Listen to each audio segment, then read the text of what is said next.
Matam kuina unarudraba matung thengnaba mikuptuda harau nungaigi wari sagadra hairaga asawbagi wahaina mahut sinkhrabanina duty tawrinen tawrido masadu chaning taramde tawruba khuding soidoida tawragale ngahaktang wakhal choithokpadu phasinnaba magi off duty da phamnaba jagaduda laklaga tumin ungduna lerami bilana kedawreni tia ngasidi nasado tension amada ire lebagum tawida Ma'am, kaishu tawdeda.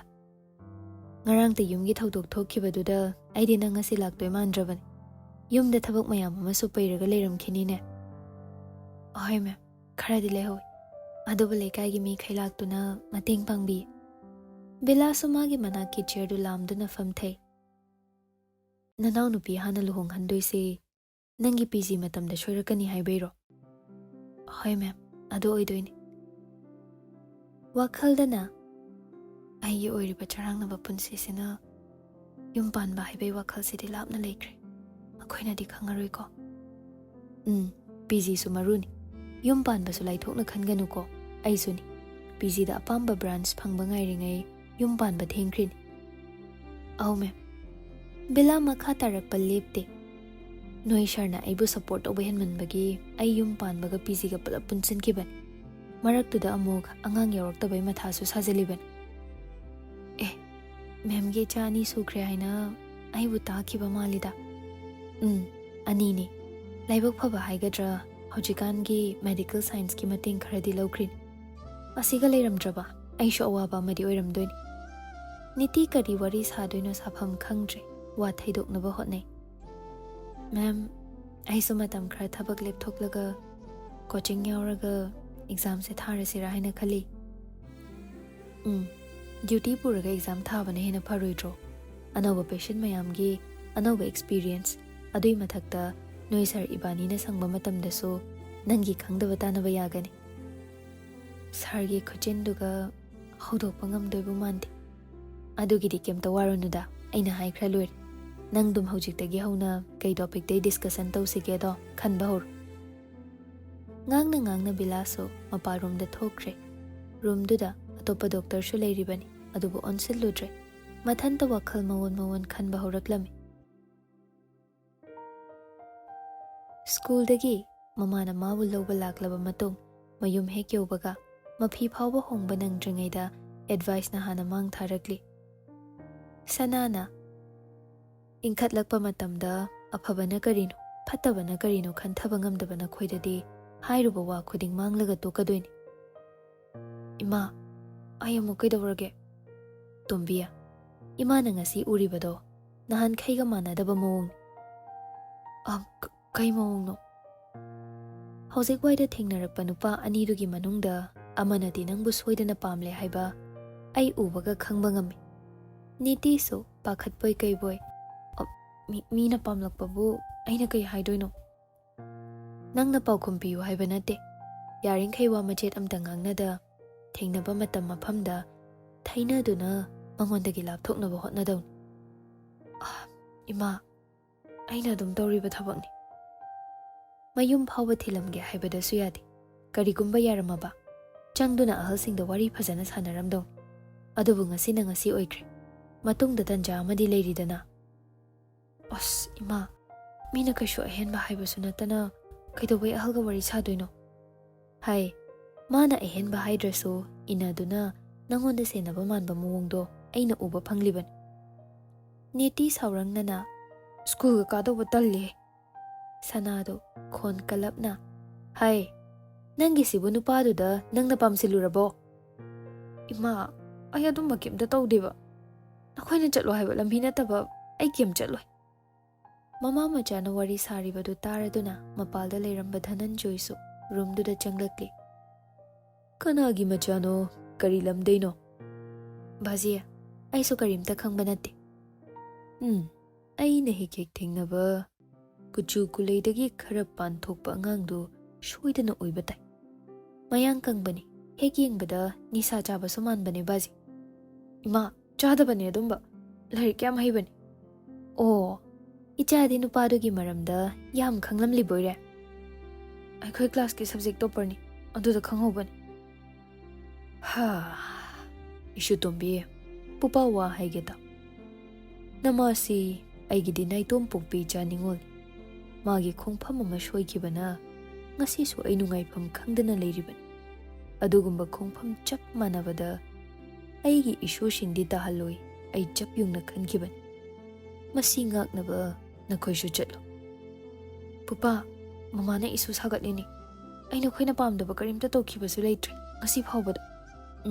Chumi ishu na haib ai thazar. Adubune ishu da soirakadaba oirabadi sana nangsu mama ama oina khongthang khuding cheksina yengbidawni ko. Hoi baji. Phare phare halakpagi waramani. Ngahak pothanaba dor. Tuition chatpagi matam amuk yaurani. Sana di mapana thokrasu machanupigi roomdai thoktre wari makha tarakli. Tombi imana tawrise nang di pangbanina loinariba mina humduna pukhidra haina pakhatpagin. Niti mamana tetharaga nganglakpa wada maso pangtharakle. Imana adum aibu cheksinba haiba wado ai sungkaw kawdi thajau nupaduga aiga mariamtasu lainadema. Ichana haiba wa ima thazar. Tawbatabu aina khariba sambalse namthuduna changlaknaba hotnaba misaktudi mama moina lemna tharo. Hoima nang pupana aibu kayam ningthina senare khanthawdaba khongthang amana ngasi aina oiriba phibamsini. Makha tage nangdringai begta yauriba mobile du khinglakpadagi chap leptuna phone du puthoklaga yeng sana saurangnana masina kari amuk haigena call tawraklino. Ima kanano call tawraklibo? Se payo ima phone thanamlaga mapalda thokhina khum. Niti yenglubadadi mapagi number oirami. Ush talli sidi kok pairo ai onseningden tawbani. Niti phone du receive tawi. Hello aima chicha nang oina paira abo? Pepe na maya ihi higatuna hairakpani. O now nang oire kaygino no idubo? Sana wangang phone du lauraga speaker on tawrami. Nakanda cartoon nokningba masu yengiba. School chatro nang dia? Chatteda ai talli nong khramang baduda. Ngonda singnadana angangse mana manghalagi matagum school chathandraba ko. Sanana yarakta nganglaga haibani. Niti mamagi matawduda now school khar-khardi kaw ko hayangwai matik chaba misak ama oinaba. Kadrasa dum exam da pass tawnaba thadoini. Ado mama leitro? Sana leite hayo haina ingit tawrami. Leite. Phone thanamlaga thokra male. O leiradi aigi birthday kuidre kai lebiraga thilaktoino hangi tawbani. Yare leitrabanina halappaga tawhalo ko. Hoi hoi ai hairage. Thamage ko chicha ai TV amu yengurage. Sana phone du kakhibaga yengune angang sinamdana mana manghandori. Birthday kuidre kai leira thilaktoino hairise magi mayumda laknaba makok sanaribani. Aina chatpidoksu leitre. Ima aikhoi pese uningbaga phawdabra? Aidam uning chir inauni haina leminabu so phangde. Ibuk thoki chabu karigi uning loidoinone. Mana toina school kaba oiradi aina unaba chatpada phangdoba adusu chatpa nate. Adunane aigi tanja haibado sukphang phangdabani. Pese aikhoiga putna leirasu yarabani. Saktagi hauragane fattaba misakto maliduni. Mana apamba khaido loina pisilabanina aikhoi naktadi kadai leningani. Lawyer tanaraga aikhoida thambasu yaroidro? Tombi nang angang oi chatnaba yaba yadaba haibalu ichana khangdri. Ngasi aiga nanga punna leirise nangi ningaina henkibanani. Imadi nong phadoksu thapakini haina lapna chatkiba yaw. Adubu pupadi aiga dum leimine. Ima aidi pupa se am nungsi. Ma leitaba mafamda ai leiningde. Imagi tombi nangna chawrakla matamda tapna tapna khudingmak loina khanglakini. Nupa haiba makhoise anam yam kanbani. Makhoina apambadu khak chatnaba hotnarakani. Adunani ichasu masigi langda tadanaba aina mi amataga naksinanu haina thinglibase.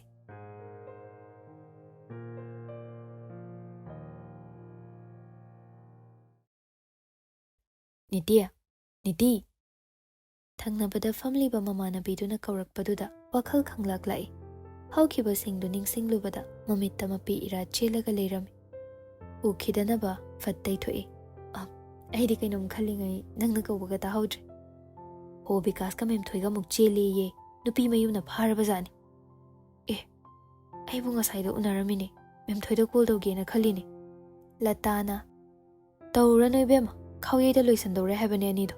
ꯍꯧꯖꯤꯛꯃꯛ ꯍꯣꯡꯅꯕ ꯊꯧꯔꯥꯡ ꯇꯧꯔꯤꯌꯦ. ꯅꯪꯗꯤ ꯀꯥꯏꯗꯩ ꯄꯥꯎ ꯐꯪꯉꯤꯅꯣ? ꯕꯤꯀꯥꯁꯇꯣ ꯑꯀꯤꯕꯒ ꯂꯩꯇꯦ ꯏꯕꯦꯝꯃ. ꯃꯌꯥ ꯏꯍꯤ ꯍꯤꯒꯠꯇꯅ video call ꯇꯧꯔꯛꯑꯝꯃꯤ. ꯅꯨꯄꯤꯗꯨꯅ ꯂꯣꯟꯅ ꯆꯦꯟꯊꯣꯛꯎꯔꯒ ꯂꯧꯕ ꯂꯥꯛꯑꯣ ꯍꯥꯏꯔꯛꯄꯗꯨꯗ ꯃꯥꯁꯨ ꯂꯧꯕ ꯆꯠꯁꯤꯟꯕꯅꯦ. ꯐꯔꯦꯅꯦ, ꯃꯣꯏꯅꯤ ꯀꯅꯥꯝꯇꯩ ꯃꯇꯦꯡ ꯌꯥꯎꯗꯕꯤ ꯊꯨꯡꯅꯖꯈ꯭ꯔꯗꯤ. ꯀꯥꯟꯅꯗꯦ, ꯉꯟꯅ ꯍꯟꯅꯕ ꯇꯧꯁꯤ. ꯃꯈꯣꯏꯔꯣꯝꯗ ꯐꯠ ꯌꯧꯁꯤꯟꯕꯤꯔꯝꯁꯤ. ꯍꯣꯏ, ꯑꯗꯨꯃꯥꯏꯅ ꯇꯧꯔꯁꯤ. ꯑꯩ ꯌꯨꯝꯗꯁꯨ ꯊꯦꯡꯂꯛꯄ ꯌꯥꯏ ꯍꯥꯏꯅ ꯄꯥꯎ ꯄꯤꯈ꯭ꯔꯒꯦ. ꯑꯦꯃꯔꯖꯦꯟꯁꯤ ꯗ꯭ꯌꯨꯇꯤ ꯂꯩꯇꯕꯅꯤꯅ ꯍꯥꯏꯔꯨꯔꯅꯨ. ꯅꯣꯏ ꯌꯨꯝꯅ ꯀꯔꯤꯒꯤ ꯀꯃꯥꯏꯅ ꯇꯧꯕ ꯀꯝꯗꯧꯕꯅ ꯀꯣꯊꯔꯛꯄꯗ ꯅꯪ ꯂꯩꯐꯝ ꯈꯪꯉꯣꯏ. ꯑꯩꯈꯣꯏꯁꯨ ꯁꯤꯒꯤ ꯗ꯭ꯔꯦꯁꯁꯤꯗ ꯑꯗꯨꯝ ꯐꯠ ꯌꯧꯁꯤꯜꯂꯝꯁꯤ. ꯄꯣꯄꯥꯡ ꯄꯤꯔꯝꯃꯒ ꯑꯗꯨꯝ ꯊꯣꯔꯛꯁꯦꯕ. ꯅꯨꯡꯗꯤ ꯅꯨꯡꯉꯥꯏꯇꯦ ꯈꯥꯎꯌꯩꯗ ꯂꯣꯏꯁꯟꯗꯣꯏꯗꯣ. ꯑꯅꯤꯗꯣ ꯄ꯭ꯂꯥꯟꯒꯗꯤ ꯌꯥꯝ ꯇꯧꯖꯕꯅꯤ. ꯍꯣ ꯔꯤꯁꯦꯞꯁꯟꯗ ꯆꯥꯎꯅ ꯁꯤꯟꯒꯅꯤ ꯍꯥꯏꯕꯅꯦ, ꯃꯤ ꯃꯌꯥꯝ ꯑꯃ ꯏꯟꯚꯥꯏꯠ ꯇꯧꯔꯒ. ꯑꯣ, ꯑꯗꯨꯕꯨꯗꯤ ꯐꯩ. ꯍꯦꯛ ꯌꯦꯡꯕꯗ ꯏꯪ ꯇꯞꯄꯤ, ꯊꯣꯠ ꯅꯧꯕꯤꯅꯤ. ꯉꯥꯡꯊꯣꯔꯛꯄ ꯋꯥꯍꯩꯗꯨꯅ ꯅꯨꯄꯥꯒꯤ ꯊꯃꯣꯏꯗꯗꯤ ꯆꯩꯅꯥ ꯄꯤꯔꯔꯦ.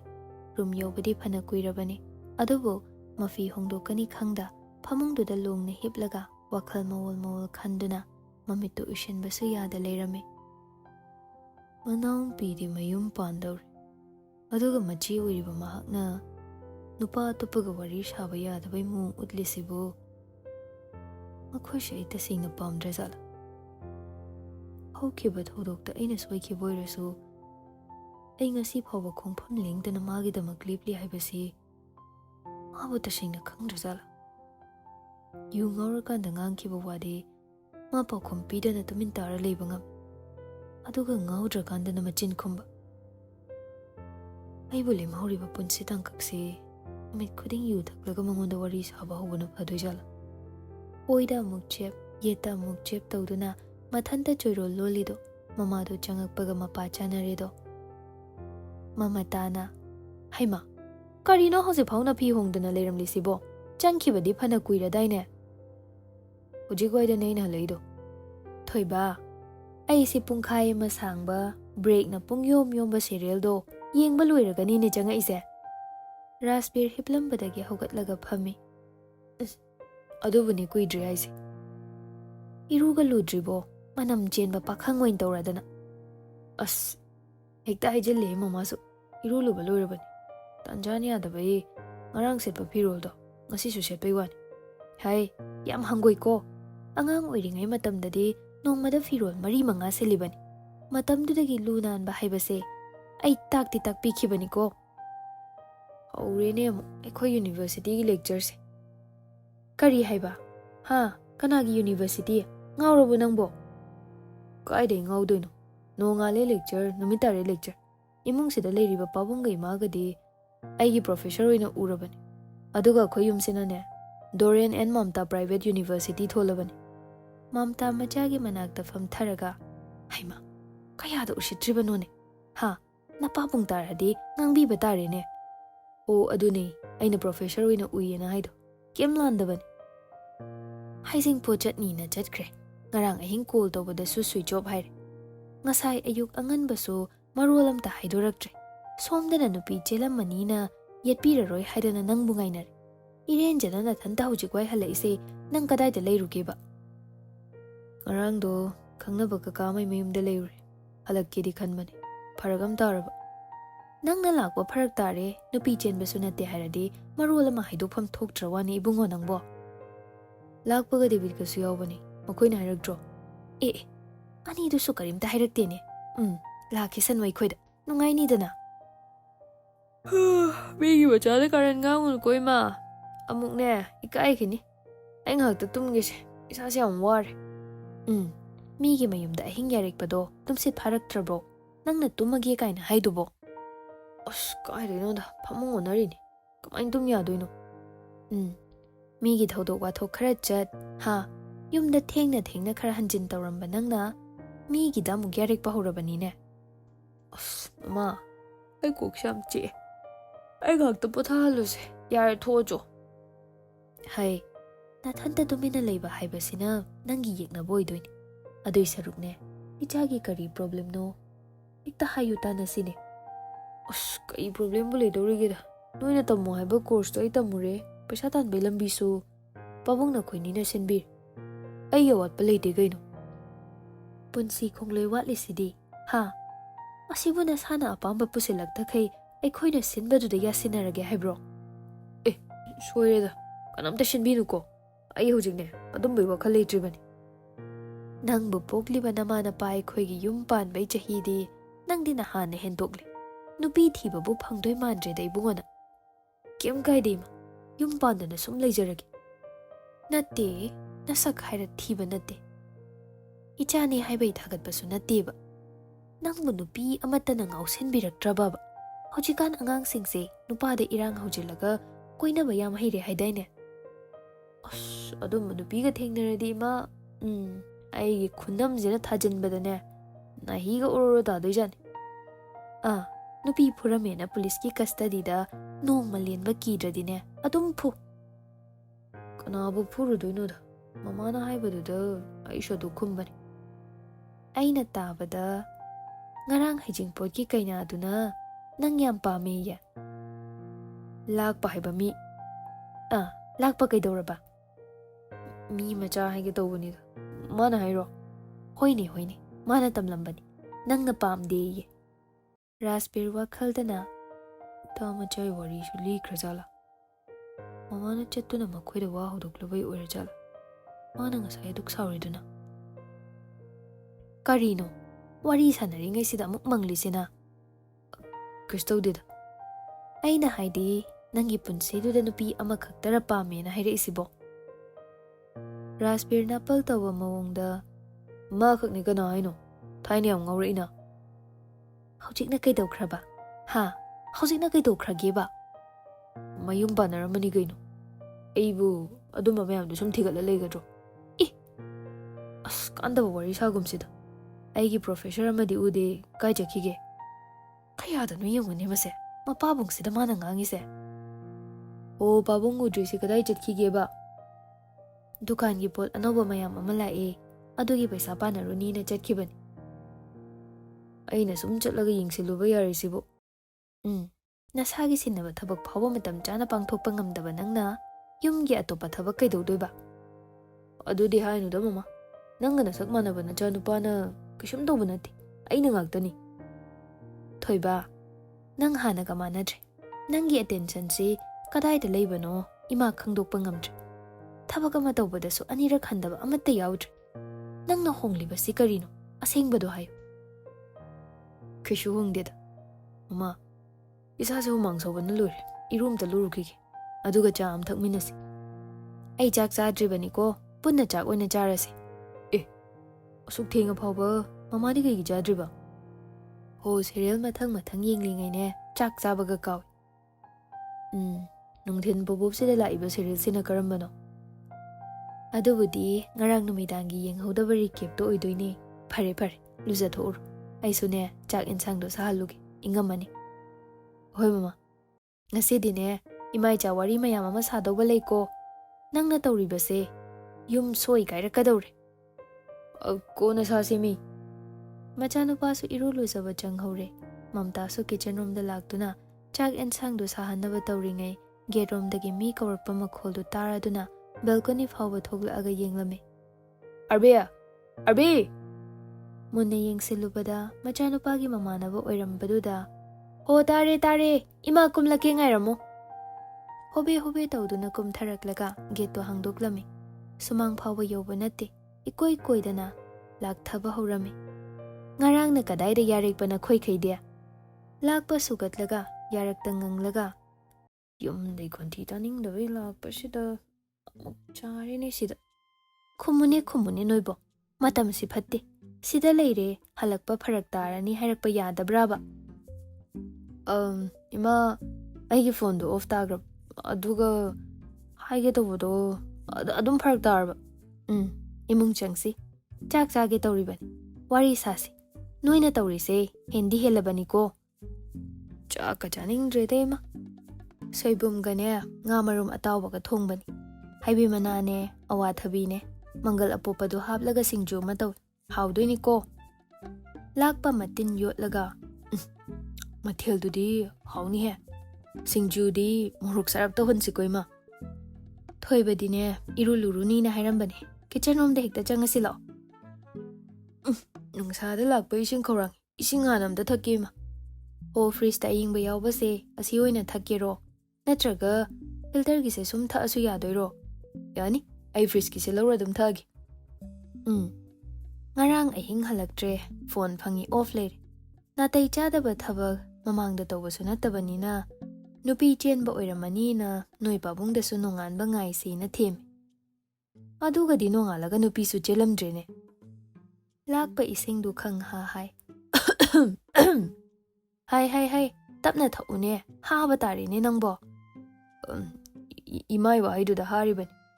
Yeng, aidi nupi chelak to mandana ngarang dagi ngaga laikhale. Ayukta atawa thongba pizagen. Aduga di laktre. Marum sisune, kanghawi na pizage khanbani. Na khai singli hai kanda leido duda ima su thumandro. Ayukta hobi nupi haiduk pachatna khrani. Maulak pa ngainarani. Ha, kanana ngali bachattoino. Adu khandana ne, aidi taw thoklaga thamlini. Ahinga tumba yaba zat nate. Pamja khraba serial do, adu phau hek yengdribani. Lakpa pisum ani du suknaraga, dining table gi chair du da phamthai. Ima gi thamoina kairam do nacha da su phau. Aduni, khallu. Kayam nungairam lo. Noina su haidorak pa nate. Lakpa WakhaL haifet khallaga. Ikhoibu paudi haidok kigum tawbani. Hai, kadaidagi haibano. Hairakte ko, sungai hairakte. Ayukta haijingpot mafam yaurure. Nongan baga athengbada noi ani sumana kaudana chatkre hai. Ha, aduda adum nupi chelamaroi se khangabani. Lakpa nagyet oido haifet yenglaga pakhatna. Pabung di leidro udenema. Ho dukan gi pochai la ena chatkibani. Horen di halakpagane. Ngangba leparoidabani. Oh, aina di shomgi ngangba loiramani na la isidi yumda lobana padoira. Hai, hankibaga yaroi. Wale kaida kidawni. Ima, aidine, pabungon chinaraga wari sabado. Pulse rate mawa maida da doimande. Hana sumi hose chinkhat chintha sanaini. Nasana sagi senpham ama naire. WakhaL dadaba angangum noina chatliba lichatse chumi haina leibraba. Kuthiyong de yengthokpa darima. Aise dosa pangam doimande. Yumdaishu sidaishu as khonthi jarise. Karigi kuthino. Ha, noibu namanabi punbada mai jura puraga chapo chaminaba chatpadu pamdraba. Ha, pamdrong ta hayoba.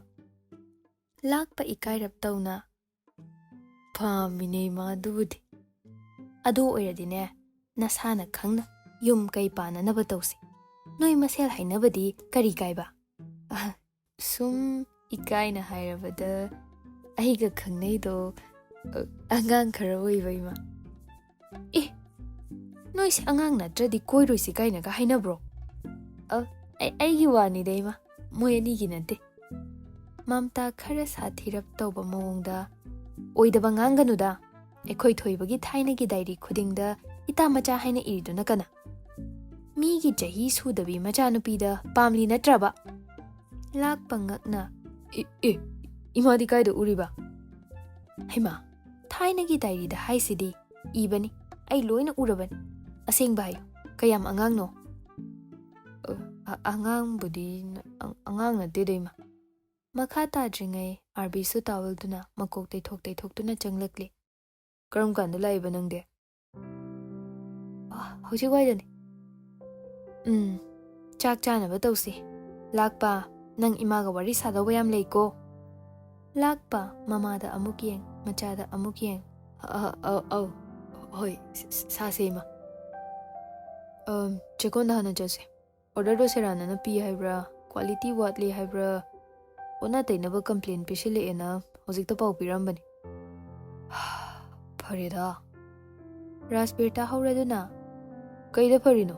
ꯑꯩꯈꯣꯏ check ꯐꯠꯇꯦ ꯍꯥꯏꯅ ꯊꯑꯣꯏꯅ ꯂꯥꯟꯅ ꯁꯟꯗꯣꯛꯅꯕ ꯇꯧꯔꯤꯅꯤ꯫ ꯍꯥꯏ, ꯊꯕꯛꯀꯤ ꯋꯥꯗꯣ ꯀꯣꯟꯅ ꯁꯥꯅꯣ꯫ ꯏꯃꯥ, ꯑꯩ ꯁꯣꯏꯗꯅ ꯇꯟꯖꯥ ꯐꯪꯕꯗ ꯍꯥꯏꯒꯦ꯫ ꯀꯩꯅꯣ ꯑꯃꯨꯛ ꯍꯥꯏꯗꯣꯏꯁꯤꯅ? ꯍꯥꯏ, ꯑꯩꯒꯤ ꯊꯕꯛ ꯑꯃꯒꯤ ꯃꯇꯥꯡꯅꯤ, ꯅꯪ ꯈꯪꯉꯨꯅꯨ꯫ ꯑꯗꯨꯒꯅꯦ ꯂꯥꯛꯄꯥ, ꯋꯥꯐꯝꯁꯦ ꯏꯕꯥꯅꯤ ꯃꯔꯛꯇ ꯂꯩꯗꯧꯅꯤꯀꯣ꯫ ꯍꯣꯏ ꯏꯃꯥ꯫ ꯍꯦꯛ ꯂꯩꯇ꯭ꯔꯦꯗꯅ, ꯍꯥ? ꯅꯃꯥꯅꯤ ꯑꯩꯁꯦ, ꯀꯣ, ꯀꯤꯗꯕ ꯇꯧꯅꯨ꯫ ꯍꯣꯏ, ꯀꯤꯌꯦ ꯏꯃꯥ꯫ ꯔꯥꯖꯕꯤꯔ ꯃꯀꯣꯛꯇꯨ ꯍꯣꯠꯂꯒ, ꯑꯁꯤꯅ ꯃꯃꯥꯒꯤ ꯁꯅꯥ ꯂꯨꯅ ꯁꯥꯕꯩ ꯋꯥꯔꯤ ꯑꯣꯏꯔꯤꯅꯤ꯫ ꯍꯣ, ꯁꯅꯥꯗꯒꯤ ꯍꯦꯟꯅ ꯇꯥꯡꯕ ꯋꯥꯅꯦ, ꯈꯪꯉꯕ? ꯍꯣꯏꯅꯦ ꯍꯣꯏꯅꯦ, ꯍꯧꯖꯤꯛꯀꯥꯟꯗꯤ ꯗꯥꯏꯃꯟ ꯊꯤꯟꯕ ꯍꯥꯏꯕ ꯑꯃꯁꯨ ꯂꯩꯗꯥꯏ꯫ ꯑꯁ, ꯆꯥꯛ ꯆꯥꯅꯕ ꯇꯧꯁꯤꯁꯦ, ꯊꯕꯛ ꯌꯥꯝꯃꯦ꯫